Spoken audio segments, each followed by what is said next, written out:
news item number 2. Yeah. And that is that rumor that I've... yeah, you have to tell me now. And the people. Yeah. So news item number 2 is about a rumor that is going around about a story about the new James Bond movie, No Time to Die, which is coming out in November now, half November in the UK, in Europe. Mm-hmm. So it's a bit of a wild rumor, but so if you want to be 100% spoiler-free, people that are watching, if you want to be sure that I'm not going to spoil anything now, then just mute a bit. Don't go away, but mute it a bit. Okay, 1, 2, 3. Okay, so the rumor is that James Bond will become a father in the new James Bond movie. Whoa. Yeah. So they found a way for him to retire, or yeah. Wow. Yeah, and that's a very large part of the plot of this movie. Wow. They base it on that there's apparently like call sheets, so with all the information about the shoot for certain days were going around on eBay. Yeah. And on one of these call sheets, there was a scene shot in Italy, and there Dr. Swan, played by Léa Seydoux, was having a scene together with... I hope she's not the mother. She's really evil, no? I'm not sure. If you look at the trailer, but she's having some scene with a child called Matilda, and apparently some insider now confirmed that kid, a 5-year-old kid, will be the daughter of James Bond. But Léa Seydoux was with James Bond, right? The character of Léa Seydoux, the Dr. Swan one. But it was always a bit of a strange relationship, I remember. Because it seems from the trailer that she has something on James Bond, if I remember well. So that might. But if you think about the name Matilda, what is the first thing you think in James Bond terms? I don't know. M. Oh, yeah, that's true. Yeah. Of course, it's possible, but yeah. Nice. It's a very big thing. Yeah, and well, the rumor was like, okay, Daniel Craig wanted this to have this emotional last part. But yeah, it's without any reliable information for the rest. It's all just rumors going around, but it's strong rumors. And by seeing the trailer, it can make sense actually. Yeah, that's funny. Like you remember when Star Wars, the 3 months before the last Star Wars movie from the saga came out, and the rumors were very strong that I forgot his name, the young kid that plays Darth Vader when he grows up. Anakin. Yeah, but the actor, the older one.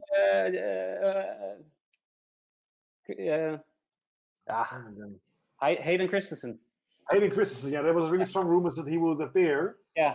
And they first said he would appear like really like a role, then they would say he would be a Force ghost. And in the end, he wasn't. Spoiler. He was or wasn't. He wasn't in the movie. But so that's the funny thing. But this rumor sounds a bit more legit, actually. So I think it's very interesting. Nice. What would you think about it? What do you think about if it turns out to be true? Like James Bond, this detached character, all woman man. The problem for me with the Daniel Craig version of James Bond was that some of the movies were very good made, especially the one with Judi Dench. That Bond goes back to his roots with the old beautiful Aston Martin and Javier Bardem. Very good movie. Quantum of Solace was one of the worst Bond movies I ever saw because the story didn't. It was like, what were they fighting about? About water in a desert somewhere? It made no sense. And the problem for me was that before you had all the James Bond that you had, even Pierce Brosnan, which for me was a very good James Bond, he was charming, he was making a lot of jokes, and since Daniel Craig it became way more serious. Yeah. But I liked the Casino Royale was the first one with Craig, no? Yeah. That was one of my favorite movies because also Eva Green is very good in the movie. Le Chiffre, the bad guy played by Mads Mikkelsen, is an amazing bad guy. So I like the serious tone because it was really epic, the movie. But then they kept the seriousness, and I started missing the humor.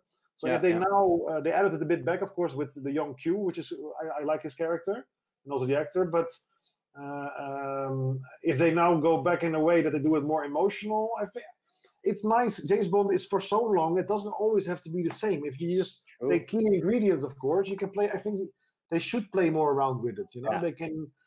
Also, they have to choose, of course, a new one, which that's going to be something very special, I think. But but it suits maybe also better with these times, so that he becomes a bit softer. Like the man of today is softer, and maybe in the 90s he's more popular still. Yeah, James Bond could even have a beard nowadays, you know, like. Well, I have to say, like you said, like when Daniel Craig started as James Bond, I was quite angry that he was blonde and had blue eyes, because for me, James Bond, charming British with dark hair and dark eyes and British. Also, the issue that Daniel Craig as a man, he looks.